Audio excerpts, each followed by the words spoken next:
Hi, hello, this is Caster Risk, and welcome back to Koppai Podcast, episode 31. I am one of your hosts, Caster Risk, joined alongside Mr. Koppai himself, Zach Risk. Koppai! And today we're going to get straight into the nitty-gritty of things. We're going to just take a deep dive in the Nintendo pipeline and get covered in all sorts of brown muck as much as we can get in our hair.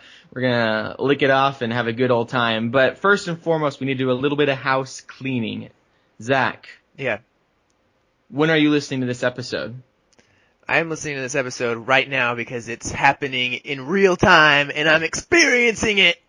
What if, also, you chose to take advantage of your Patreon access? You are a Patreon supporter of Koppai Gaming. Uh-huh. You've headed over to youtube.com/Koppai Gaming or patreon.com/Koppai Gaming. You've given $1 to ourselves to make it look like we have more patrons over there. Yeah. And you have access now. We're doing something a little bit different.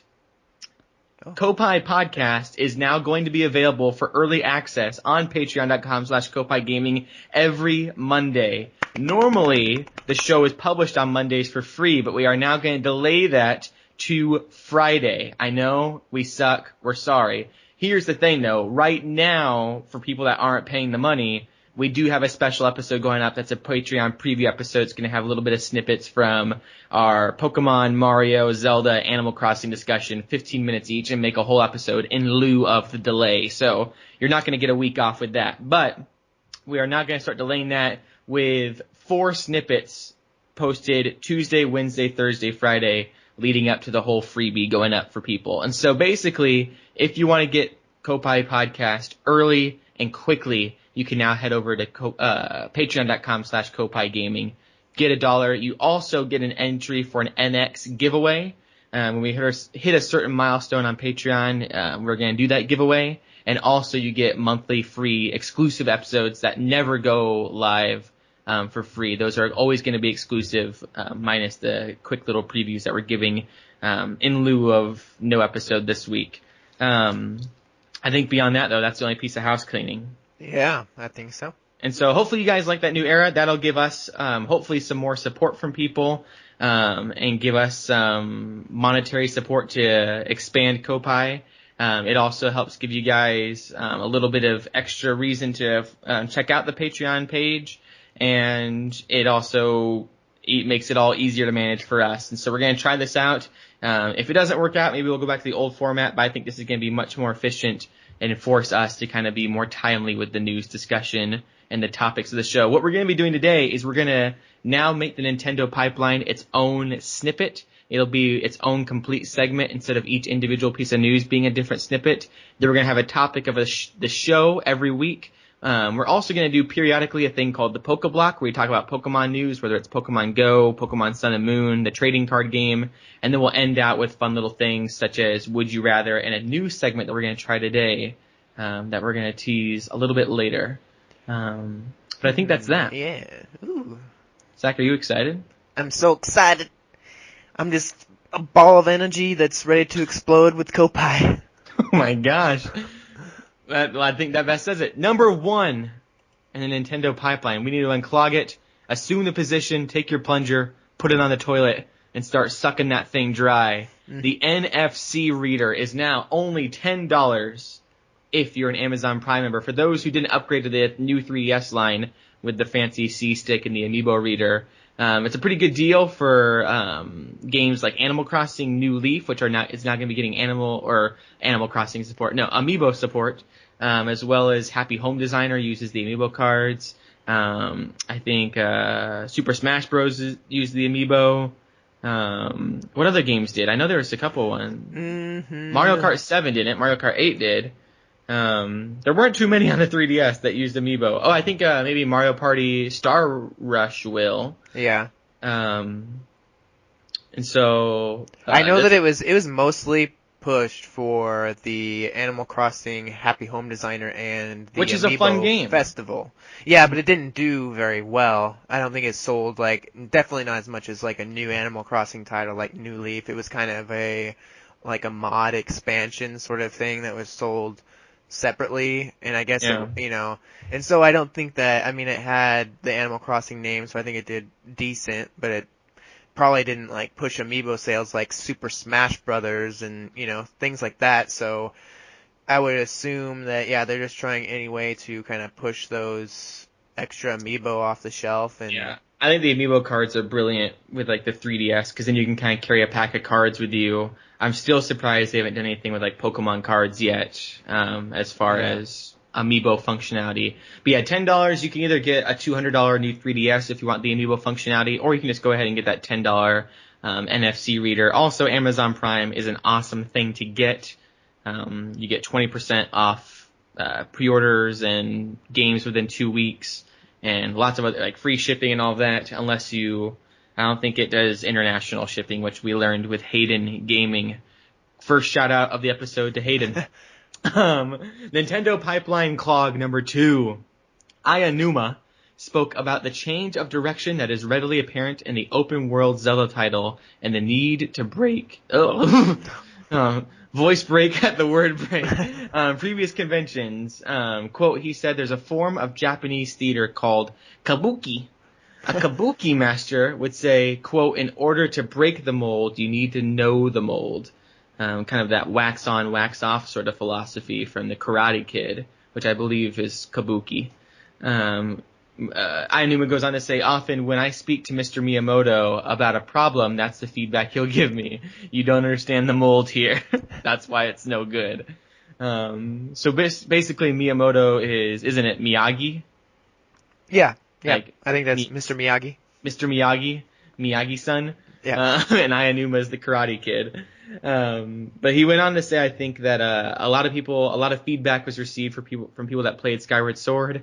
There was those pockets of the worlds that players were able to dive into, where they really wanted to get in between those worlds, all of the hidden elements that they weren't able to see. I thought that was really natural for Zelda fans who want to explore and uncover little secrets. And they realized that they needed to be more open. So that's kind of the directions they're taking with the new Zelda title. Yeah. Also, in addition to that, item number 3 in the Nintendo pipeline, Ayanuma said that he was one of the main reasons that Zelda was delayed due to the miscommunication with the development team. According to him, they wanted to meet certain milestones, and if it was going perfect, then the next one needed to be lost, and it was just, he had kind of some expectations with it. No, what happened was that they have these little points that they meet as a team. Like they'll all get together and talk about like where they want to go, and then they'll all split off and work on the game for a period of time, and then meet back together and see like, is everything still going great?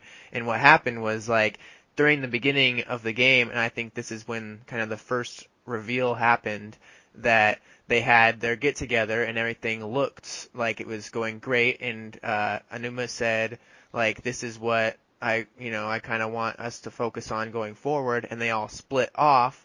And when they came back together, he had like not been specific enough about what actually the elements he had actually really enjoyed about the demo versus they didn't understand the mold. They went off and started doing all these different, like, they went a little different direction than he anticipated, and so when they got back together, it was all kind of lost and didn't feel like the same, like, magic that he'd experienced in the previous milestone. So he had felt that a lot of that blame fell on him for not communicating properly enough, and that probably contributed to the delay, that it was going great. He kind of didn't really set the direction well enough, so when they came back, they all kind of had to refocus on what actually he had felt in the first milestone that made it feel special, and try to bring that magic back because some of it had been lost. And so I thought that was pretty interesting, that... Yeah, I mean, with a game like that, where you're basically developing so many tiny games in one, like, that's a good kind of attitude to, like, just go ahead and split into these small groups, but that's tricky when Yeah, definitely. he has an expectation built up and stuff, and I don't know, I mean, it's just interesting because it seems as though nothing's really been lost in translation. I mean, obviously, like, we see some different steps of it and stuff, and it's developed a little bit because it's been so long, but it seems like it is pretty well matching up to that feel that they had in the very first reveal. Like, they haven't really abandoned that, so... Yeah, definitely. And now it's, I think, at the point where there's no way they can go back, and so won't be delayed again. Yeah, I don't think so. I think they got it all on track. It's all ready to go now. And I'm hoping it's still March. I'm hoping, Yeah. because it sketches me out. Like I trust that it would be an NX launch title, but it sketches me out that they removed March from the initial description of it. I think that is really weird too. Like, it just seems they're kind of being a Cagey. little No Man's Sky with the new Zelda game, you know, like They're where gonna for the get some sort of longest time, lawsuit. yeah, They're gonna get a lawsuit for having the word breath in the title, or wild. Or what is it? Like, isn't No Man's Sky being like sued because they basically stole the super formula from some like German development studio? Did you hear about that? I heard something about a lawsuit. I didn't know the exact details of that. I Yeah, thought it was something over a name change, but I didn't know it was over a game engine, like stealing. some Skynet service or whatever sued them for using the word Sky in their name, Oh, which okay, is yeah, stupid. that was. They lost that. Yeah. But then another group said that they made the super formula that allows basically all this procedural generation for a universe to be made. Right. And Sean Murray has said before that they used a formula from some other people. Apparently though, that since now the game is making profit, like it's about to go on sale, unless that other studio gets credit or some sort of monetary value, then No Man's Sky could be in a lot of trouble. And the guy that made the formula said, like, it's okay if they use it. Like, we're not suing it for that. Like, obviously the game's a go. Like, it's almost out and it's a big deal. We're not going to stop the production on that, but we need something for that. Otherwise, there's going to be legal trouble after the fact. And so, It's not like the Space Engine people, is it? Because I remember playing that little thing, and that seemed a lot of a kind of No Man's Sky sort of engine. I don't know. I think it's the super formula that they're talking about, like this secretive sort of thing that makes it so they can just play God or something. Mm-hmm. I don't know. Interesting. Yeah, that's very interesting indeed. It makes sense though. I don't know. It kind of seems maybe like Sean Murray was always cagey, like shaking his head and smiling. Yeah, well, just awkwardly down in his shoes, like I'm gonna get sued so bad. Yeah, it's like he didn't expect it to become like the biggest game of all time, basically. And he's like, found oh, a formula no. on Google, and they're like, let's use this for our next game, and the whole world's like, you guys made it. Because I think he always said, like, they're like, you're a mastermind, and he's always like, right. No. But, yeah. Speaking of Aonuma, though. Yeah. Number 4 on the Nintendo pipeline. Aonuma is being asked by Nintendo to create a new IP. Quote, actually, this is Aonuma talking. Nintendo has been telling me to create a new IP, but then they're also telling me to make more Zelda games, and I can't really share much. I'm sure I'm allowed to say anything. Oh, I'm not sure I'm allowed to say anything. Anything he wants you to start saying, like, yeah. But I really like the idea of a game where I can live as a thief. That's all I'll say. Which is super. This is a shady episode of Koppai. All these. That's actually ironic. I should have made the segue. Speaking of thieves, because a puzzle game by Aonuma where you play as a thief of some sorts. Yeah. Really legit. Especially, I don't know. Maybe I'm weird like this, but I like when developers stick with certain franchises but just make spin-offs of it. I know a lot of people hate that. Like, someone would rather have a completely new platformer than another Mario platformer. Mm-hmm. I'd rather, like with Splatoon, for example, I wish that would have been like Mario Sunshine, Delfino Plaza Extravaganza or something. Like, I would have rather it been something like that. And so it'd be cool if you could play like as a Sheikah of some sort. Yeah, that's exactly what came to my mind too. Or when the Gerudo people, like what Ganon is and stuff, like a young Ganon or. Definitely, yeah. Although they're all females, I think, in that, so you can't be like a young Ganon. But I kind of have faith that he'd be able to make a new IP that's pretty sweet, like that's pretty amazing. Oh, yeah. Like it's from the creator of Zelda. Has he done anything besides Zelda? I thought he was brought on to do Zelda. Yeah. I need to do my research on that. Because I don't know exactly. I'm going to look at my handy dandy notebook. Aonuma on Wikipedia. And there's a picture of him working at the 2007 Games Conference. He was born on March 16th, 1963. Oh. He attended the Tokyo National University of Fine Arts and Music. All these music people at Nintendo. Yeah. All right, here's the role. He has been designer for the Ocarina of Time. Okay. He directed The Legend of Zelda Majora's Mask, Wind Waker, and Twilight Princess. Okay. He also directed a game called Marvelous Mohitotsu no Takarajima. He was the graphic designer behind Super Mario USA Power Challenge. And then he was the producer for The Legend of Zelda Collector's Edition, Four Swords Adventures, Phantom Hourglass, Crossbow Training, Spirit Tracks, Ocarina of Time, Skyward Sword, Wind Waker HD, Link Between Worlds, Majora's Mask 3D, Triforce Heroes, Twilight Princess HD, Breath of the Wild, and then he was the sprite designer for the NES Open Tournament Golf, and the supervisor for Minish Cap, Hyrule Warriors, and Hyrule Warriors Legends. Yeah, so pretty much Zelda. Yeah. Yeah, I think I kind of flubbed there and said that he's the creator of Zelda. Miyamoto is actually the creator, and he's basically the owner of Zelda now, and he is basically the Zelda man. Like, I would say that, yeah, Zelda's Miyamoto's baby, but he kind of gave it off fairly early in the franchise to Aonuma, and yeah, it's just kind of taken off from there into what it is now. But, yeah, I don't know, the games that he's made are so good that I would feel like there'd inherently be so much Zelda in whatever new IP and I feel like they wouldn't go forward with a new IP unless it was like, something amazing, something interesting really enough good. though that we say this. In noting all of that, he's not the director of Breath of the Wild. A man named Hidemaru Fujibayashi is the director of Breath of the Wild, who also developed Skyward Sword, or directed Skyward Sword, Minish Cap, Four Swords, and then Oracle of Seasons and Ages. He was the director, planner, and scenario writer. Oh, wow. And then he also did Magical Tetris Challenge back in the 1990s. And so, interesting that he's kind of the director. He's really getting no spotlight for the game. Yeah. For being the main director of it. And then the producer, that is interesting. It's like Miyamoto and Aonuma all the time that you see pushing the game.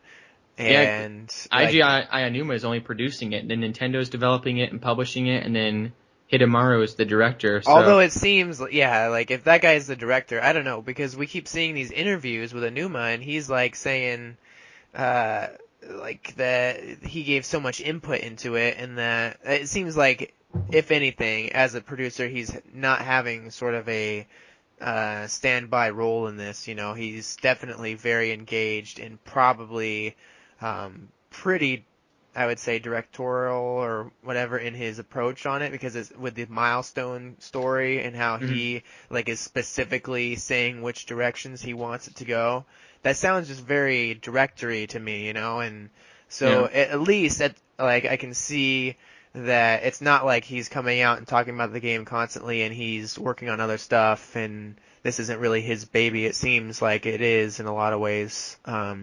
Both Skyward Sword and this game, it seems that he talks pretty passionately about as if he had a really huge hand in it. So I would be interested to know what exactly their roles are and how involved this other guy is, because I've really hardly heard his name at all, or I don't even know if I could put a face to his name. So that's kind of interesting that unless or a he's name to his face. Yeah, that's true. But I mean, maybe he's just one of those kind of reclusive Kimishima types that just doesn't really feel like, because Miyamoto and Aonuma are so used to the spotlight and so comfortable with coming out and speaking about a game that he could have just several demo sessions with the game where he speaks what he likes about it and what direction he wants it to go, and then is able to come out and give whole interviews and conferences about it, because that's just how how good he is at communicating and getting across how to pitch a new Zelda game and all of that, Yeah, to close out this discussion on Fujibayashi, which I don't know how to say his name at all, or Hidemaru, he made his directorial debut for The Legend of Zelda, or home console Zelda, with Skyward Sword, and according to Fujibayashi, the most important aspect of game design is making the fundamental rule set of a video game absolutely clear to the player. He has a special fondness for the first Legend of Zelda, which he described as novel and groundbreaking for its time. Which is interesting that he has a special fondness for the first one, and they're doing so many callbacks to that one with Breath of the Wild. And so maybe this guy's getting kind of trained up as someone to take over if Aonuma moves on. To close out the Nintendo pipeline, we have a few more pieces of news. 4 more pieces. Number 5, A study has confirmed that Mario Kart makes you a better driver in real life. Bull. I don't know. I mean, maybe it is. If you use the motion controls, I mean, I don't know how. I guess.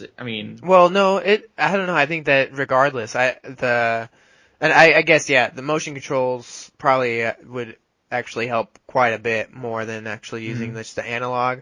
I think that probably both are because it has a lot to do with your reaction times and being like and if you aware of encounter your a banana surroundings. peel on the road, Right? Yeah, but there's also been that story of that kid that stole his parents' car, that young boy, and he was completely fine because he played Mario Kart, a lot of Mario Kart, and he said it was exactly like that, and so. It's already been proven in like an independent sort of case. Getting plummeted by turtle shells and you just not phased at all. Just straight face, windshields bashing into his head. He's, whatever. No, I was thinking also like, when we were in South Dakota, we were driving in the mountains and I was just blazing through those things and I'm just like, this is basically my commute from Los Santos up to North San Andreas right now. So I mean, I'm good. I mean, I was going through the South Dakota Black Hills like at 60 miles per hour on some 30 mile per hour turns, and it was like curves and stuff. I'm like, I don't care. And so, I mean, I believe that Mario Kart probably in some regard then for, a little bit more twisty turny tracks. Yeah, you're like doing your drifting. Just putting on the emergency brake and like just telling my wife to hold on, just taking the turns, flipping over and stuff.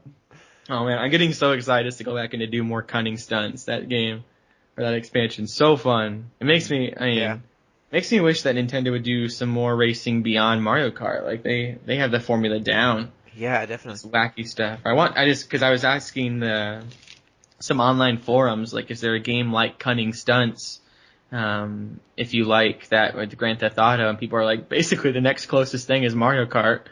I'm like, well darn it, like, I want an in-between. Like, I don't want this crazy Grand Theft Auto game that's like, has so much going on, but I want a little bit more than Mario Kart. So I mean, there needs to be like an in-between there, between all that. Moving on, number 6, Ubisoft has said, what we've seen of Nintendo NX is great, and it'll draw casual players. Good call. Mm-hmm. I don't know what they've seen of it. I think they may just be kind of blowing smoke and saying, yeah, we've heard what you guys have heard too, and we think it's going to be awesome. Well, we're like 7 months out now from the release, so most likely dev kits and stuff are out there. Yeah. I'm curious because you have examples like Just Dance, and we're going to get to Sonic later. Yeah, which is an Ubisoft title, so. Yeah, it may. Oh, I guess that's true. I said Ubisoft. Ubisoft again. Yeah.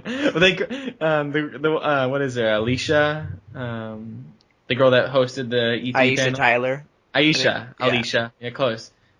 She called that out too. So it makes me wonder though, like with examples like Ubisoft and Sonic Team, like if they're just slapping NX on their set release consoles, and if they've even seen it, if they're just like, if Sonic Team's like, yeah, we're releasing this holiday 2017, we might as well say it's coming to the NX as well.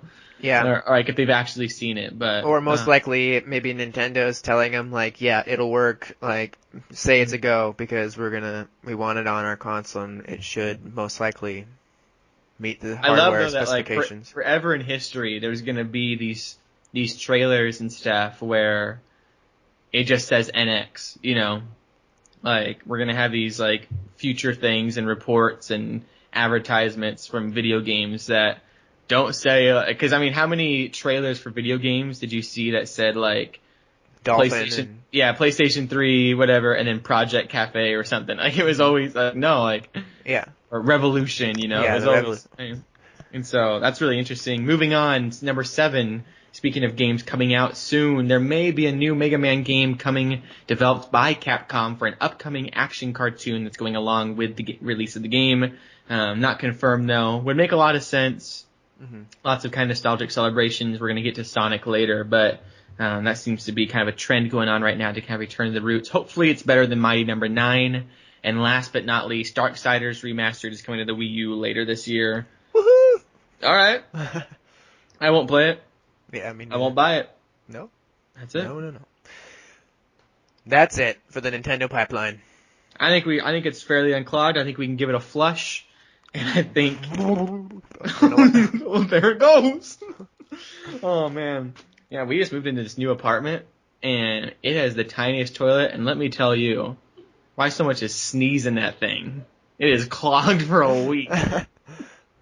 My wife's laughing in the background, like I'm telling you, like I peed in it the other day and it wouldn't flush. Like if I have pulpy orange juice, it's done. So, oh man, I think that's a good way to end out that. 31 minutes into Koppai 31, topic of the show. Sonic. Sonic. SEGA.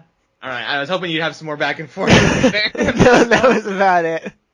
Sonic is celebrating his 25th anniversary, and we got the most cringeworthy stream ever, along with 2 new video game announcements that were really cool. First and foremost, Sonic Team SEGA.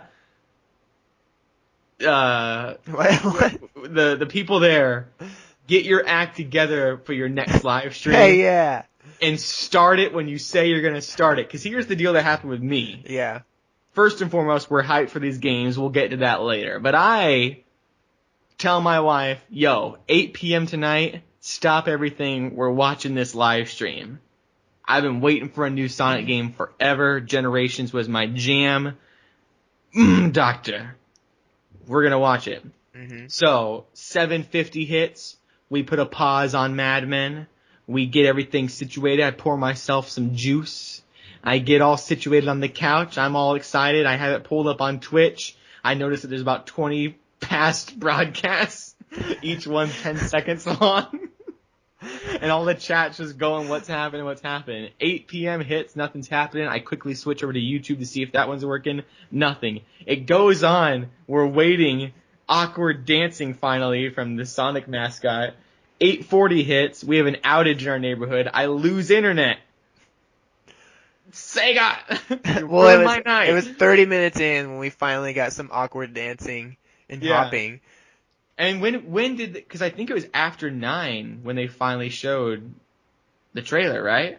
I think it was 9 exactly, basically. Yeah. It was right around 9, and even that was like plagued with issues, and they had to replay the trailer a couple times because they played it twice in a row for some reason, because I think the first time it was kind of like there was a buzz in it, and the guy that was hosting the event, the Twitter guy, was like, he would start randomly going like testing 1, 2 and talking while there was a trailer playing.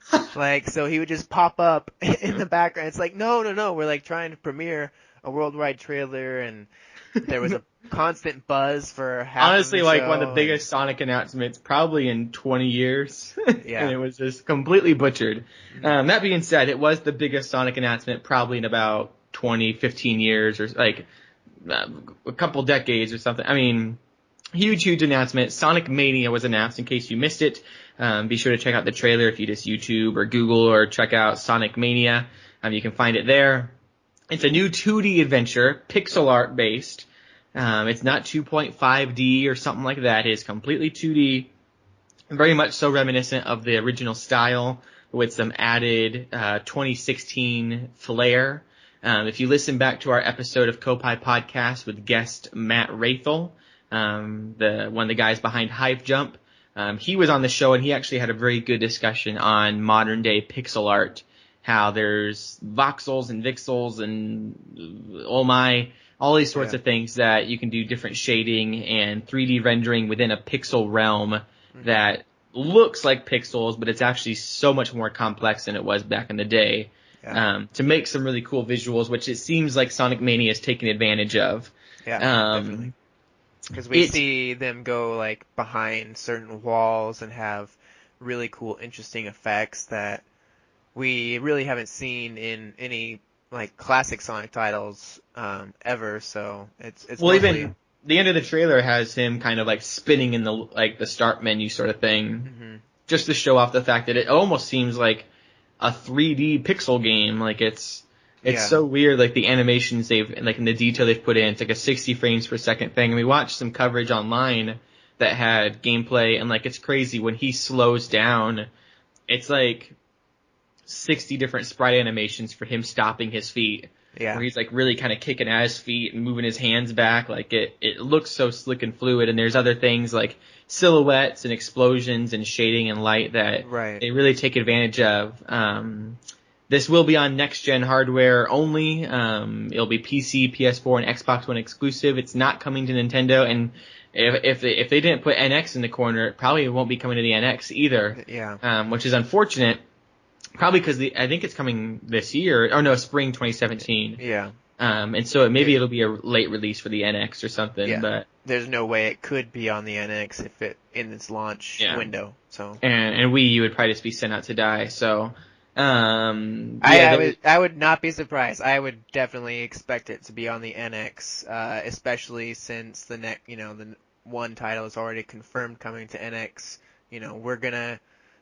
It's probably gonna be that case where it's a late release. Sonic Generations though didn't, which was weird because Sonic Generations 2 is coming to the NX. Sonic Generations did come to the 3DS, which is interesting. Yes, so it's all out of whack. Most likely, I would expect that Sonic Generations just couldn't really take the Wii U and still look beautiful and be fluid and everything like it is. But no, it came out on the PS3 and stuff. That's true, but even... And Wii U's more powerful, but Wii U's also trickier to develop for, I think, so I don't know. It's a rigmarole. Renegade Kid, a developer studio, has offered to port it to the 3DS. We don't know if that's confirmed yet, like if they're actually going to be able to. I doubt it. Wouldn't be surprised if it eventually gets an NX release. Yeah, moving through the notes.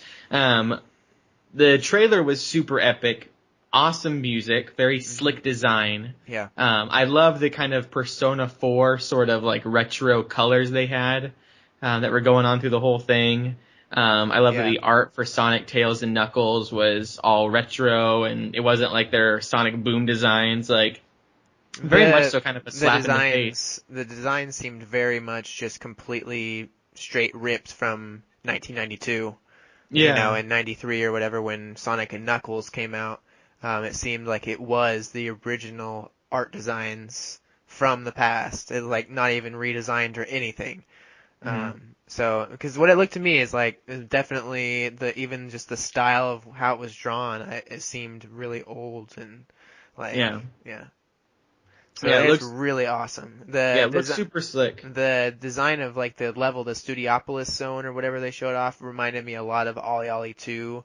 Right when we saw that immediately, because that kind of had that same sort of trying to make it look almost like Hotline Miami 2 in a way, of just this retro thing that's going on, of just the purples and the warm violets and oranges and things. Well, you have that going 80s. on nowadays.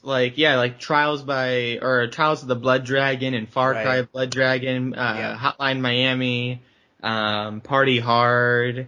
Even the whole Vans Cross Nintendo lineup is all pixel based. Seems to definitely be this love for lots of 90s nostalgia going on right now. And I think it's at the perfect time too, where it's just maybe Sonic Team was afraid to go back to the pixel art base for a long time, but this is what we've always been asking for with Super Mario and stuff, is because I don't really like the art style of the new Super Mario Brothers games. I'm always I wish it was Shovel Knight, where it's just take advantage of modern technology but make it so it's pixel based. I mean, Super Mario Maker does that perfectly, where it's finally.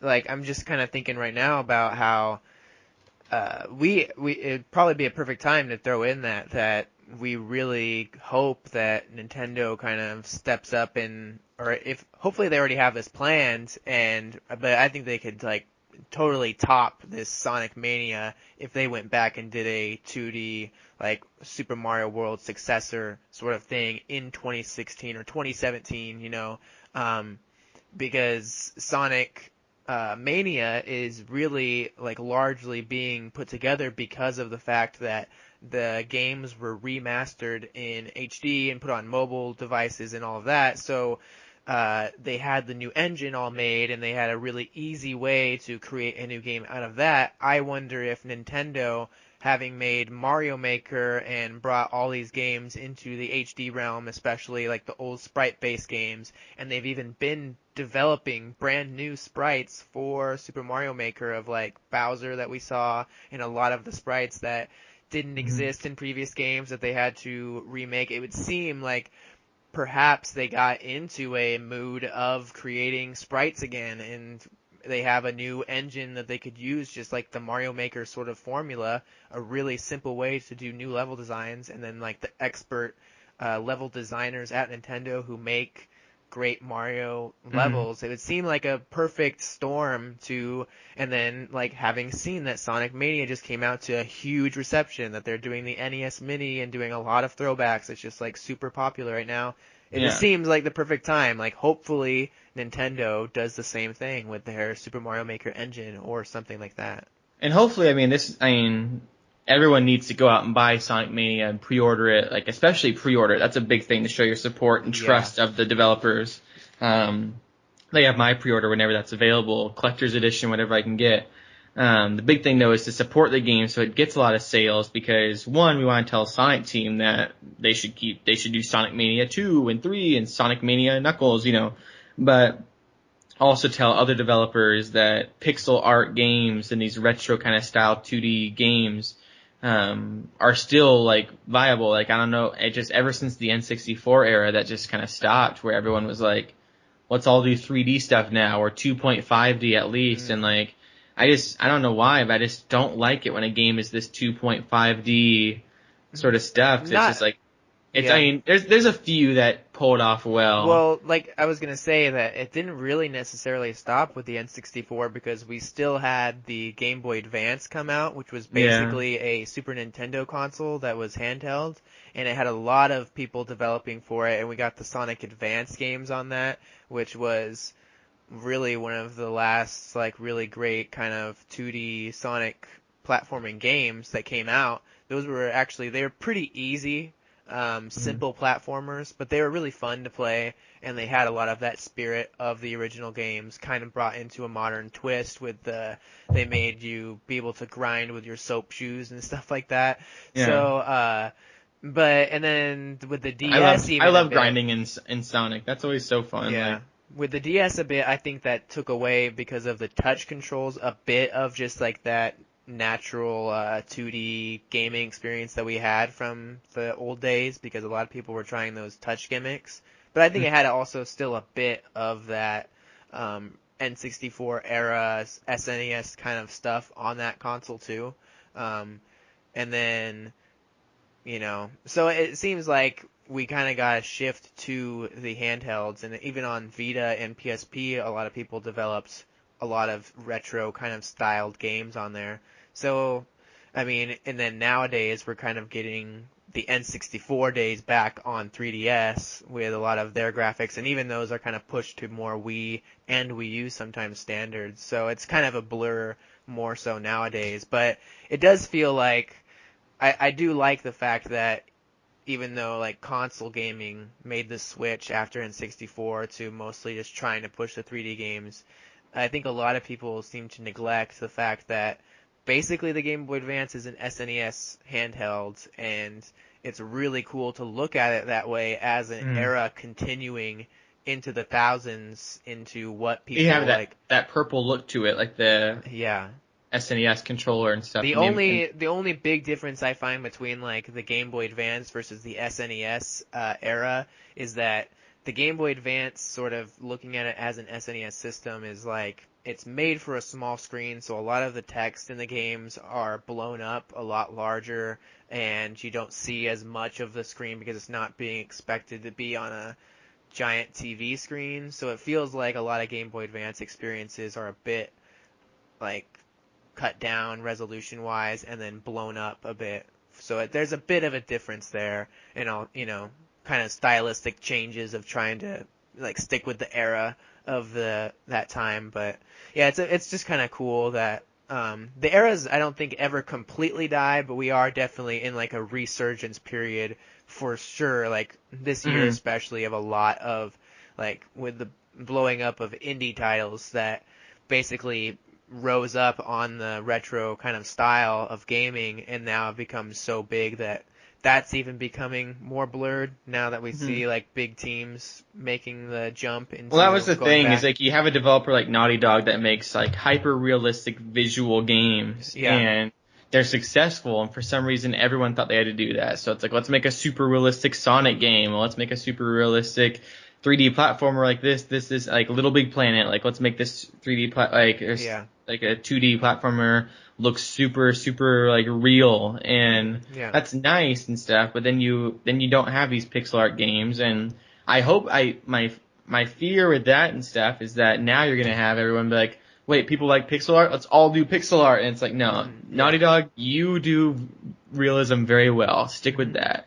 Nintendo, you do Pixar very well. You do Pixar graphics. You know, like, Sonic, maybe you can master this whole pixel art thing again, and just Well, everyone yeah. everyone kind of find their ecosystem, and not to like tie people down, because I think Yeah. that can get kind of sad too when you like tie down someone's artistic ability by saying stick in your niche and rock it. But at the same time, like, I wish more of these developers would go just like an inch wide but a mile deep, instead of everyone trying to go miles and miles wide but then not get super into it. Because that's the thing, is Naughty Dog is one of the best developers in the world because they found their niche and are just sticking with it, which is just like basically cinematic gaming, and Yeah. they're not deviating from that, and they're still allowing themselves to be creative and try new things, but they're sticking to the formula they know, and Yeah. there's a balance and a discernment, I think, between the innovation and just sticking with what you know. And Well, Sonic Team's a prime example of someone that just went way off the deep end with trying new stuff. well, And I would oh, argue yeah, go that ahead. possibly like Nintendo, a studio as big or a company as big as Nintendo, I would think could divide their talents into separate entities of like, this team still creates Super Mario Galaxy style games and the Super Mario 3D worlds and things like that, but maybe a smaller team goes off and does the sprite-based Mario game, sort of like that, where I guess even in the case of Sonic, the new Sonic game, Sonic Mania, is being maybe slightly overlooked by Sonic Team, but really is largely has nothing to do with the Sonic Team. It's mostly being led by the Christian Whitehead guy and all those other teams that are working on it, whereas Sonic Team's mostly focused on the new Sonic 2017 title we really don't have much information about yet. And so it seems like Nintendo could do basically the same thing where they have their main team that still focuses on the Pixar style of Mario. But why not have a team that goes off and does a little slight mod of the Super Mario Maker engine and creates a whole new game based on that? Because it seems like we had a smaller team make like Captain Toad and stuff. That they've made other games. I can't recall, but we've had a couple titles now from what they've. I think Splatoon is another like major one that was from a younger, experimental more team at Nintendo, and they're so big. They have billions of dollars. They're just making more money now that it seems they could easily split up so that they don't have to like say, oh, everybody's doing pixel art, let's do that. They could still do like one pixel art game, and we'd still get all the other things. So I think like the ecosystems can kind of work together. Like, why does pixel art have to die and 3D games become the majority, and why do 3D games have to die out for a while for pixel art games to become the majority? Like, what they should do is just kind of go back and forth, or maybe make the new 2D Mario adventure only on the 3DS or the new 3DS, and have the main 3D Pixar kind of Mario games on the NX, something like that,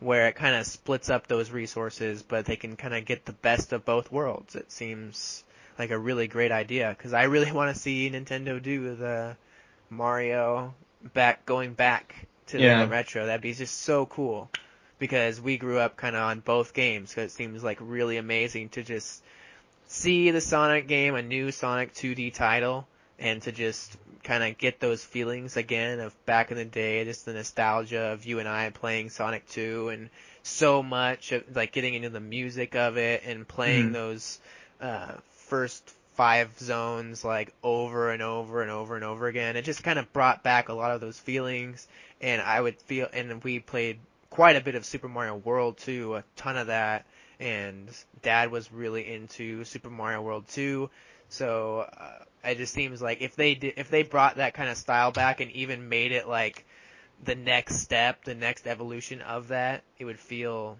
so good if he hit right in the nostalgias, I feel. Mm-hmm. So Yeah, and so I'm also super pumped for Sonic Generations 2, aka Project Sonic 2017. That's coming to the Nintendo NX. We'll have to talk about that more later, because honestly it was more just kind of like a proof of concept sort of video for that, basically confirming that, yeah, they are making another 3D Sonic that'll be very similar to Sonic Generations 2, has yeah, classic Sonic and it's stuff, and so. basically Sonic Generations 2, and it really reminded me of when we first saw Sonic Generations. I think basically we got a trailer of Sonic running through a black and white world that kind of was like becoming color, and we kind of just saw the classic Sonic and kind of got an idea. I don't think it was anything like a reveal of gameplay right off the bat. I think it was just a tease just like this of, oh, Sonic, modern Sonic and classic Sonic are coming together, and it looks like there's some elements of like the classic games and stuff. Seems like, I think that's basically, it's the same kind of trailer. It's just more apocalyptic and like a Yeah. sequel-ish. So it seems like a sequel to Sonic Generations, but they could possibly be trying to go more story route with it. Like maybe they got some complaints about Sonic Generations that it would have been cool if there was actually some sort of story to this instead of just level after level or zone after zone or something. So yeah, that's all I needed with Sonic Generations. But yeah, a cohesive story to kind of tie it all together could be nice. I was actually just replaying through that just like a couple weeks ago, Sonic Generations, and kind of testing out the yeah, I kind of really stuff on don't my mind. computer. I So, really don't mind no story in a Sonic game. It's like yeah. when we just get in there and go like Sonic 2 and all the original classic Sonic games and stuff, like, and how Sonic Generations was basically set up. I think it had some very, very minor story to it, but basically just going zone to zone is basically what Sonic just needs to do. When they try to get these stories and they make them all anime kind of inspired, I really think, like Dragon Ball Z ripoff, basically. Yeah. It's like, come on. We really don't need it. It's unnecessary and mostly just falls flat, I feel, for the most part, except for a very young audience, usually, who really still are into the whole, like, Dragon Ball Z and think it's really cool to see Sonic with Super Saiyan hair, or, like, a silver one like that, and stuff, and all these different, like, really anime styled, but, or the people who are nostalgic for it, which I think we are to some degree, but for the most part can just live without. It's like we did have Sonic Adventure and Sonic Adventure 2 and really appreciated them and that kind of style, and it was fun for the time, but really it's not like they were brilliant, amazing stories that's what makes Sonic Sonic. We just need to have good gameplay. Gameplay definitely needs to be what Sonic focuses on, because that's where it's been falling flat for the most part. So yeah, we're going to reflect on Sonic in our Patreon exclusive episode for the month of July. That'll be going up very shortly before the month is over. And so be sure, if you're getting early access to this episode, you can go ahead and check that out over there. Before the month is over, we have a few episodes up over there where we're going to be reflecting on all of the previous Sonic games, as well as the hype for Sonic Mania that we didn't get discussed here in the topic of the show. Also, just a quick reminder, if you're listening to this individual topic as a snippet, if you do want to get all this news and discussion early, be sure to donate $1 over to patreon.com/Koppai Gaming, where you can get all of that goodness. But moving on, we need to wrap up the show. We have two quick little segments left that we're going to do. Let me go ahead and make a quick timestamp here. 54:20. The Poke Block. the Poke Block. Just the silence when you're in. Pokemon Go is now out in Japan. And real quick, we're going to try to do this as a weekly segment. If there's a lack of Pokemon news, then we won't have it. Basically what the Poke Block is we kind of experimented with the idea of having a Pokemon podcast in addition to Koppai Podcast. But we don't really have the time or resources to do something like that right now, so we thought we'd make an individual segment. If the Pokeblock gets some special attention, if you guys upvote it, like it, share it, and if it becomes something that's more popular, maybe we'll decide to make it its own individual show as a half-hour segment. But for now, it's just going to be one quick little segment within Koppai Podcast. But it'll go over Pokemon news, including Pokemon Go, as well as Pokemon Sun and Moon, previous Pokemon games, as well as the Pokemon trading card game, and any other things that happen in the Poke universe. So first and foremost, Pokemon Go is out in Japan, France, and Canada. Oh, So, Hayden! Hayden, you finally get your Pokemon Go. You don't have to worry about being banned from the servers because you illegally downloaded it. And eventually you're going to get your Lucario amiibo. Also, according to Sensor Tower, Pokemon Go has passed 30 million downloads and has made $35 million in revenue. Wow. So the average Pokemon Goer spends about $1 on the game. I've spent $0. Same here. I'm determined to beat the game without spending any money, because I feel like that is another one of just those accomplishments, the little achievements that you can make to yourself, because it's like, it's super tempting, but at the same time, it seems like it can basically just be won without it, and like, I want to earn the win, like, I have that feeling of wanting to go out and walk for the win, basically. Honestly, if I wanted to catch more Pokemon, I'd just get the game. Like, if that was my completely, 100% goal of this Pokemon Go game was just, to catch them, then I just get the game. So I don't know why, to buy Pokeballs, but... Or if my goal was to, be, just the best in the city, or, trying to just stay on top of, being the highest leveled person, I can see you wanting to spend some money on it. Like, if even you're super that, though, competitive. I don't know. Yeah. It seems like a vain attempt. Like, it's really basically impossible to keep up with, but... Vanity, vanity. Yep. But no, I mean, I can understand maybe spending $1 on a lure module if you have some friends over and you want to hang around and catch some Pokemon. Yeah. Everyone chip in a quarter and you just hang at the park for a bit. But beyond that, not too much reason for me personally to spend any money. I'm glad you can't buy candies or Stardust yet. But yeah, Pokemon Go overall is being pretty well received across the world. Lots and lots of business opportunities people are taking advantage of.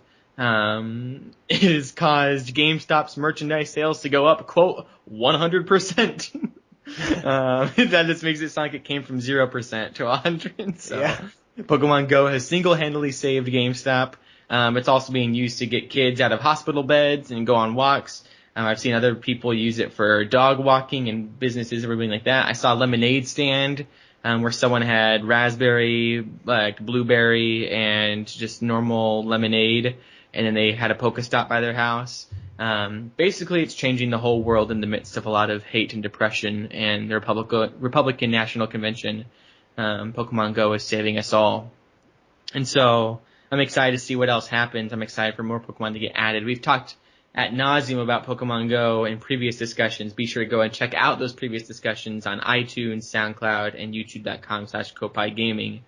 But I think I caught a Poliwhirl this week, or a Poliwag this week. Yeah. I caught, I went down in Minneapolis and caught a few just Pokemon I already had. The servers are getting better. They're getting their poop in a group. I'm getting very close to evolving my Squirtle. Mm-hmm. I went up about 3 levels with my Lucky Egg and saved a bunch of Pokemon to evolve, and I went from early 16 to about mid 18. Oh, nice. Which is pretty nice when you get to these higher levels to go up that far. Mm-hmm. And yeah, so just it's been a little bit of a break this past week just because of starting my new job, and also the servers are pretty much crap on my one day off.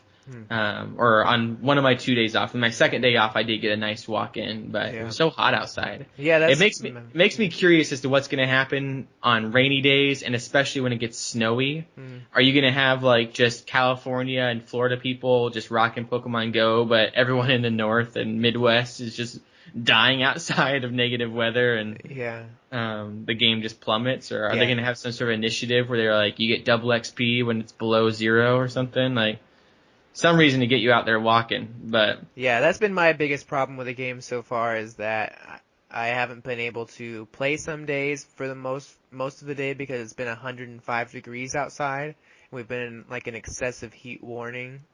We basically were in that for the entire week. It was getting to 108 degrees outside during the peak hours. And it was you can't really go far and do much when it's like that. And then on the other side is because I haven't been spending money and there's not too many Pokestops that are right nearby me, I've run low on Pokeballs quite a bit. And so it's been a lot of having to go to stops and fill up my Pokeballs again, and then using those up, and then going out for stops. So sometimes I'm so low on Pokeballs that it's actually gotten to the point where if I see like a Pidgey or a Weedle that I've already caught like a million of them, and Yeah, I I click on it, pass. and if it's like a CP 40 or a CP 10, 50, if it's under 100, then I'll throw a Pokeball after it. If it's a CP 380 Pidgey, and it's probably gonna break out a couple times potentially, I'm like, why waste my time on you? But luckily, like, it's a good feeling when I find one that's like 10 CP, and it's like, yeah, I'll just throw one Pokeball at it and get Hmm. it. But if it's, some of these are getting ridiculous where it's a CP 500 Rattata, and I'm like, yeah, no thanks. I'm gonna just pass on you. Because you'll just break out like 5 times and then run off. Yeah, and it's pointless when you get the same amount of candy and all the experience for Yeah, lower level definitely. CP. They need to boost the CP for higher level, or boost the XP for higher level CP Pokemon. I also like the idea of when I'm walking around sometimes and I'm low on, like, it makes it a bit more realistic when I am hatching, like walking just for the sake of hatching eggs for the most part, not Hmm. catching Pokemon. And I'll see some Pokemon on my map and it's like, oh, there's a Pidgey nearby and a Rattata. It's just like they're just kind of living their lives and I'm not catching them. Like, Yeah. I'm still enjoying the game, but I'm using it for like, this is a stopwalk where I'm just going to gather up as many Pokeballs as I can and not really catch much.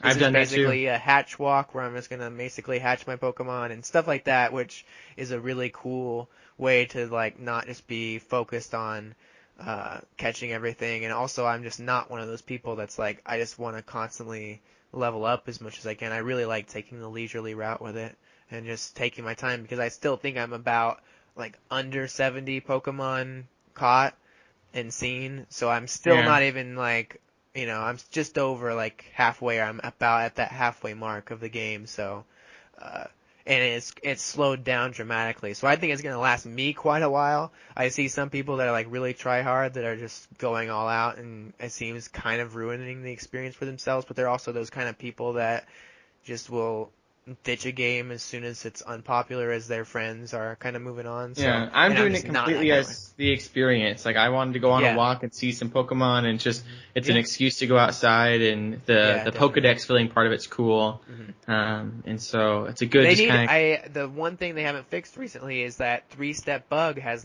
is still yeah. not working for me. Although go to Pokevision.com, Yeah, that that's does a help. very nifty tool for people.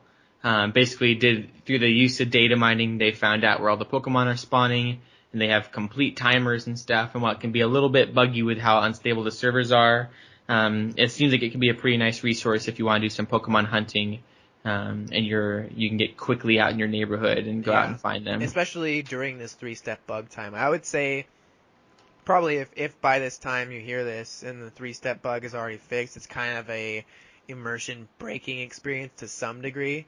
It does kind of remind me of when you go to a route in a Pokemon game and it's like, these are the The habitat silhouettes. list, yeah. Yeah. So it does seem a bit like that, and it doesn't give you like an exact pinpoint of where it is. I mean, pretty much, but you can kind of go to that area and be like, okay, where is it going to show up at? But I think that the 3-step thing, when it actually works, is a pretty fun system. They need to definitely give you directionals of where to Mm. go, which makes it a little more frustrating.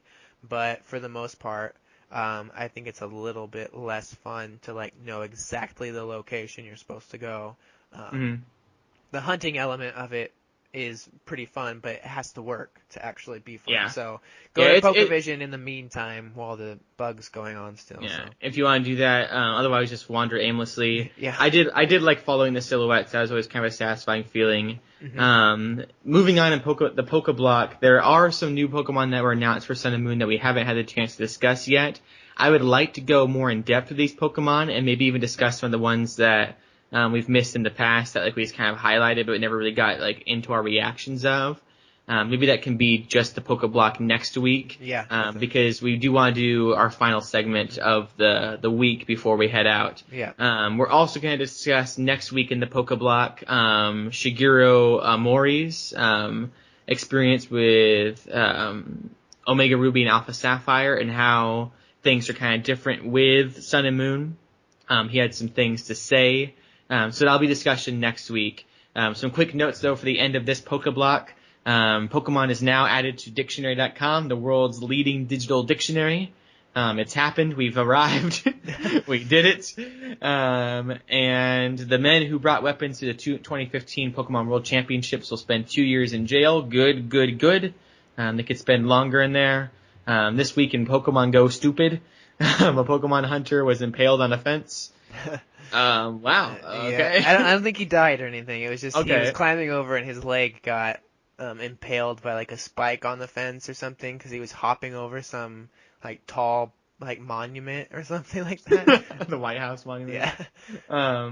And last but not least in the Pokeblock news, Oh. Zach, you've completed your very first Nuzlocke challenge. Yeah. Congratulations. I did Everyone it. clap for Zach. Oh my god.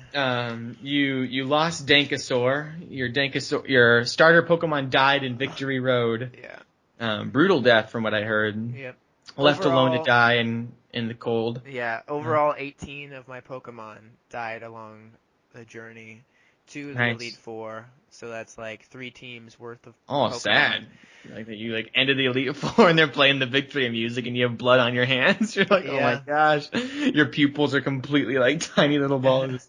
Oh man. Yeah, but nobody, thankfully, the Elite Four battle went completely perfectly. I mean, there was a couple scary moments because basically a few of my attacks, like I had Thunder on my Jolteon, I had Fire Blast on my Arcanine named Simba, my Jolteon was named Trigger because he gets constantly triggered by everything. I read the description of Jolteon's personality, and I guess it's like constantly angry or sad.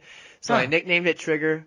And he was very helpful because there's a couple of Gyarados in the Elite Four that you have to take down. They're like 4 times a week to electricity.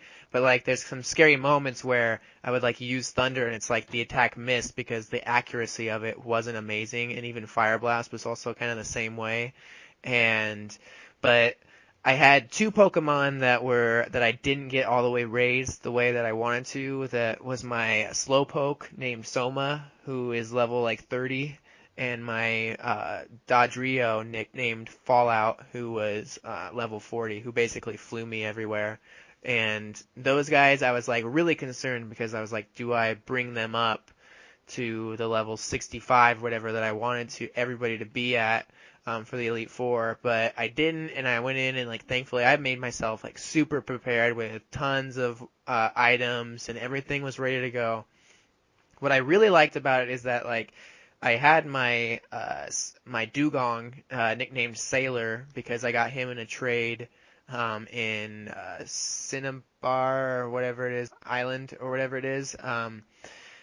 He like got that boost, that experience boost from whenever you fight, and so he raised levels in my grind like pretty good, and he got up to level 70 before I went into the Elite Four, which was like about 10 levels above everybody else. So he was basically able to take down a lot of people, and I was able to switch to my Jolteon for a certain Pokemon that had the type advantage, and then I was able to switch to my Arcanine for like the Ghost Pokemon and the Fire Blast and like Executor, and then I used Gyarados against his Charizard in like the final moment and used Surf and just like hit his Charizard, and so like everybody that was raised up was able to work together as a team, and it was so perfect and beautiful, and it was a great feeling. Like nobody died, it all went perfectly. I became the Pokemon Master.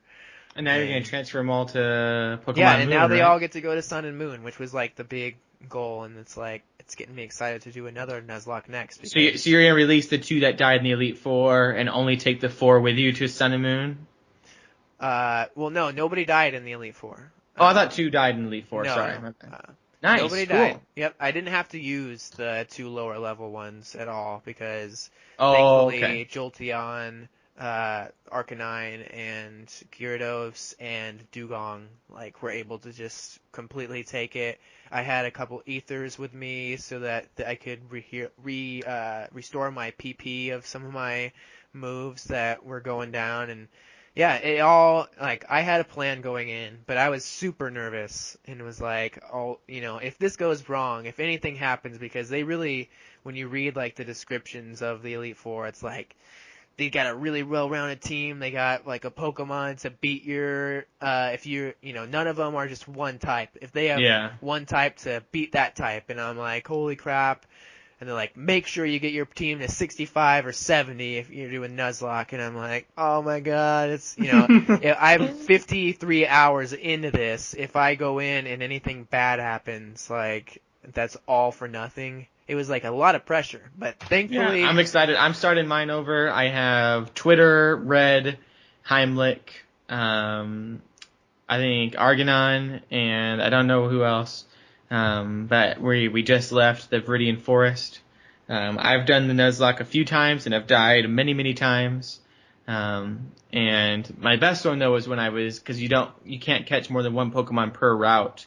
yeah. And so I worked around the system and caught a Magikarp like in a city because that wasn't technically the same Yeah. route. Yeah. And then I had to like train that Magikarp, and then I went and fought Lieutenant Surge and he just destroyed the Magikarp. So, he was struggling the whole time. But yeah, so that's the Pokeblock. We'll continue on with that kind of discussion next week.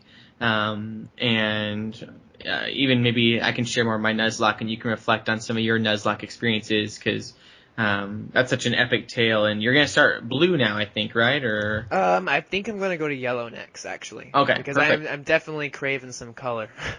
Yeah, I bet that's or you could do your Alpha Sapphire, but Yeah, I know. That's big. Like, that's jumping so far in the generations ahead that I'm like I'm seriously debating it.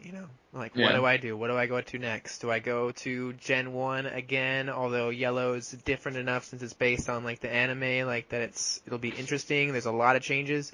Mm-hmm. And then like going all the way to Alpha Sapphire, that seems really fun. I love the 3D and like going to modern, but then also like I really like kind of holding off my like for Sun and Moon, just how much it makes it seem better to me.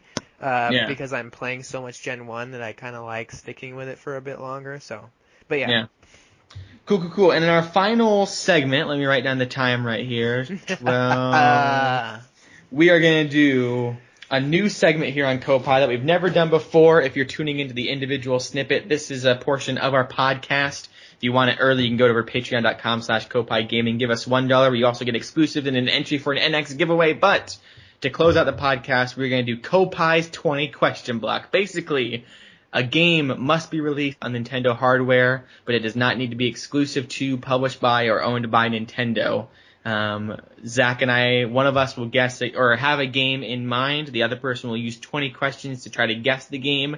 If you have any games that you want to submit for a suggestion, be sure to leave them down in the comments below. Or if you're listening on iTunes and SoundCloud, be sure to tweet them at Koppai Gaming. But we did a coin toss before the podcast. Yep. Zach won the coin toss, so he picked out the game. He says it may be a little too easy, but we have negative 13 minutes left in the podcast. We're going 13 minutes over, so Okay. maybe it's okay if should I go with the easier one, or yeah, go with the easy one so we Okay. can get a little bit of a Okay. feel for how it's going to be. If you guys want harder ones, be sure to leave them down below and share this with your friends and play along too. We won't leave any hint in the thumbnail or anything, so it should be. Now, I did warn this could be a little too easy. I had one that was pulled up that I was gonna go with, but and I don't know, maybe that one's easier. It's hard for me to tell because it's our first time doing it. So I'll go with the easy one for our first time since we're kind of low on time and all that. So we'll see what happens. See if you can get it. Was it released after January 1st, 2000? Was it released after January 1st, 2000? Yes. Was it released after January 1st, 2010? No. Okay, oh crap. So we have this mid 2000s game. Alright. Yep. Is it a Mario game? No. Darn it. Crap. No, I wasted the question. Oh no. I should just go through all the, well, cause that's the thing is it doesn't necessarily need to be a Nintendo game, and there's a lot of games on Nintendo hardware. Okay. Is it exclusive to Nintendo hardware? Yes. Okay. is it exclusive, or what, is it exclusive to a Nintendo, is it exclusive to the Nintendo Wii? No. And Wii U wasn't out yet. 3DS, when was 3DS? 3DS was 2000, was that, it's been out for 5 years, so it was 2011, I think, so this must be DS or Game Boy Advance. Maybe, I don't know if Game Boy Color is really going on there. Could be GameCube. Is it exclusive to the Nintendo GameCube? No. How many questions we got? That was 6. Crap. No. Okay, so far to recap real quick, it's after January 1st, 2000. It's before 2010. It's not a Mario game. Okay. It is exclusive to Nintendo platforms. Yeah. It's But not on the Wii or GameCube. and it's not on GameCube. That's what we got so far. Is it exclusive to the Nintendo DS? No. Crap. I don't know what else is left, because I guess there was a couple N64 games in that early 2000s. I should have asked home console or handheld, but I thought that'd be too vague, and so I wanted to just go ahead and see if I could pinpoint one console. But now it's too late to ask handheld or home console, so now I'm in a rigmarole here, a doozy. I've been bamboozled. Well, you're only on question 7, so they go fast though. yeah. Was it exclusive to, or is it exclusive to the Game Boy? I asked DS. Did I do Advance? No, you just asked the DS. Was it on the Game Boy Advance? Exclusive to the Game Boy Advance? No. N64. Yes. Okay. N64 game. Is it a Zelda game? No. Okay. That's 10. Early 2000s. Exclusive to the Nintendo 64.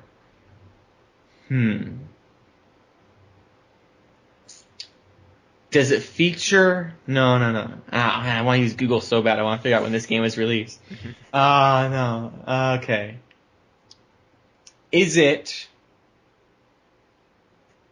a Nintendo, like a first-party Nintendo game? Like, by Nintendo? Yes. Okay. Because I'm trying to think. I was thinking of Glover, and I don't even know when Glover was released. I don't think it was early 2000s. Yeah. That's an obscure N64 title that you would definitely pick. Mm-hmm. And I was thinking, but I did say it's super easy. So Glover would. You did, but I mean, Glover would be super easy for us. We grew up on Glover. That was true. He raised us. We need a Glover sequel so badly. Yeah. So it's a easy, recognizable N64 exclusive that it's not, well, because Rare's not first party, so it can't be like Banjo. Well, Banjo-Kazooie wouldn't be exclusive. GoldenEye wouldn't be exclusive, and I don't think those were early 2000s. Yeah. Early 2000s is cutting it off. Like, that's late into the N64 life cycle. Yeah. Because isn't Super Smash Bros. Melee 2001? So this is like the last year of the N64. Okay. I think there were a few titles on N64 coming out until 2002, 2003-ish. So. Okay, but it's not Mario. It's not Zelda. We didn't have any Metroid games on the N64. Metroid Prime came out on the GameCube, so it can't be a Metroid. Yeah. Don't what are you doing over there? You keep agreeing with me. Shut up. So it can't be a Metroid.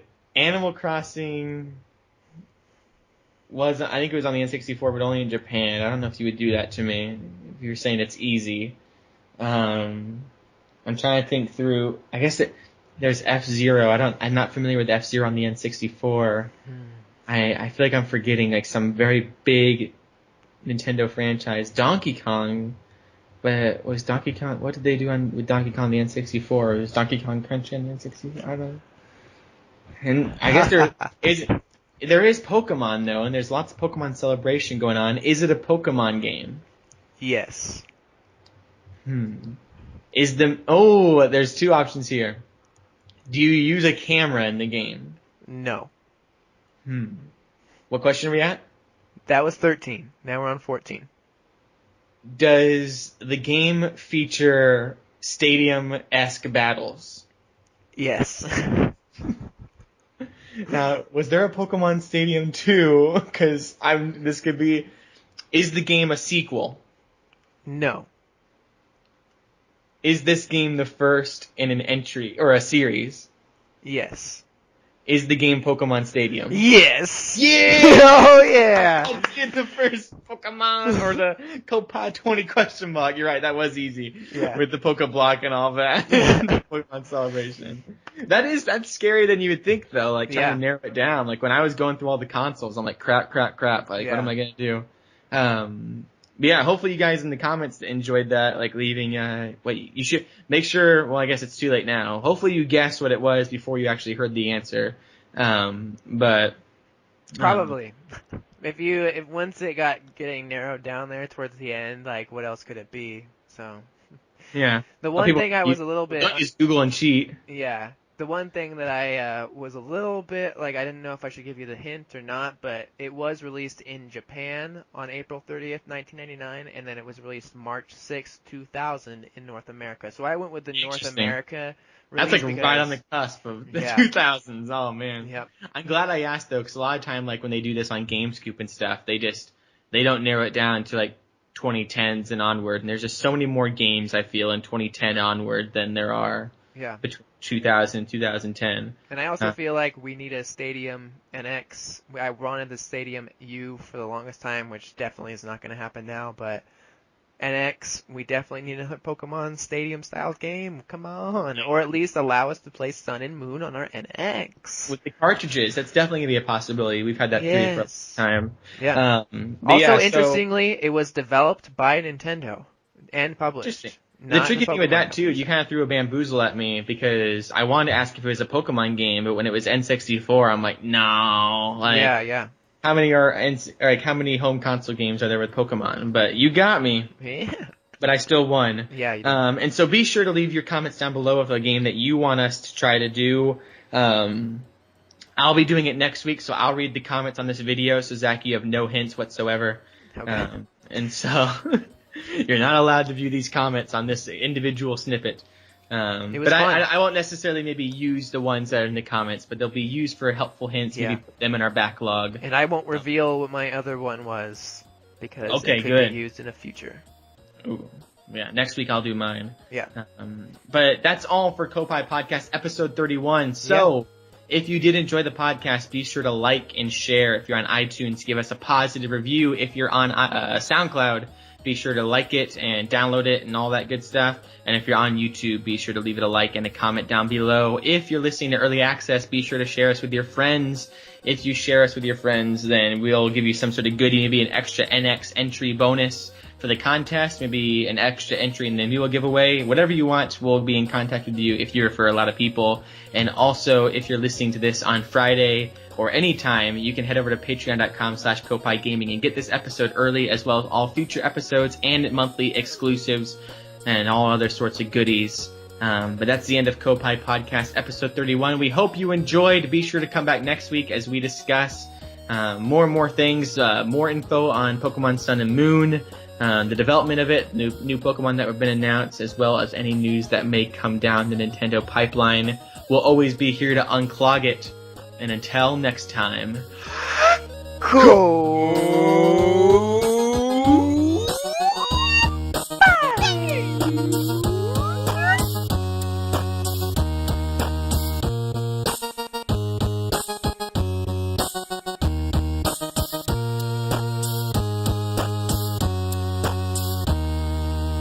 Oh, wait, we have to go. Oh, okay. What are you saying?